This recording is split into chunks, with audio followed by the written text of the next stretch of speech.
सामरिया से गुजरते वक्त यीशु आराम करने के लिए एक कुएं के पास बैठ गया। उसके चेले खाना लेने के लिए शहर चले गए। तभी एक औरत कुएं पर पानी भरने आई। यीशु ने उससे कहा, मुझे थोड़ा पानी पिला दे। यह सुनकर उस औरत को बड़ी हैरानी हुई। क्यों? क्योंकि यीशु एक यहूदी था और वह औरत एक सामरी।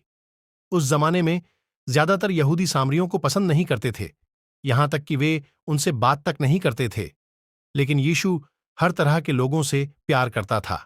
इसलिए उसने उस औरत से कहा, अगर तुम्हें मालूम होता कि कौन तुमसे पानी मांग रहा है तो तुम मुझसे मांगती और वह तुम्हें जीवन देने वाला पानी देता। औरत ने कहा, हे प्रभु, कुआं तो इतना गहरा है और आपके पास बाल्टी भी नहीं है, फिर आप कैसे यह जीवन देने वाला पानी देंगे? यीशु ने उसे समझाया, अगर तुम इस कुएं का पानी पियोगी तो तुम्हें फिर से प्यास लगेगी, लेकिन मैं जो पानी दूंगा उससे एक इंसान हमेशा जिंदा रह सकता है।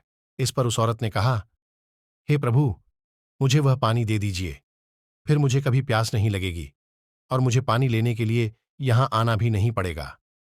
वह औरत सोच रही थी कि यीशु असली पानी की बात कर रहा है, लेकिन यीशु परमेश्वर और उसके राज्य की सच्चाई के बारे में बात कर रहा था। ये सच्चाई जीवन देने वाले पानी की तरह है। ये एक इंसान को हमेशा की जिंदगी दे सकती है। तब यीशु ने उस औरत से कहा, जाओ और अपने पति को बुलाकर लाओ। उसने जवाब दिया, मेरा कोई पति नहीं है। यीशु ने उससे कहा, तुम सही कहती हो, लेकिन तुम्हारे 5 पति थे और जिस आदमी के साथ तुम अभी रह रही हो वह तुम्हारा पति नहीं है। यीशु की यह बात सुनकर औरत को बड़ा ताज्जुब हुआ। उसने सोचा, आखिर इसे यह सब कैसे मालूम? यीशु यह सब इसलिए जानता था क्योंकि वह परमेश्वर का बेटा था, जिसके बारे में परमेश्वर ने पहले से वादा किया था, और ये सारी बातें परमेश्वर ने ही उसे बताई थीं। तब तक यीशु के चेले वापस आ गए।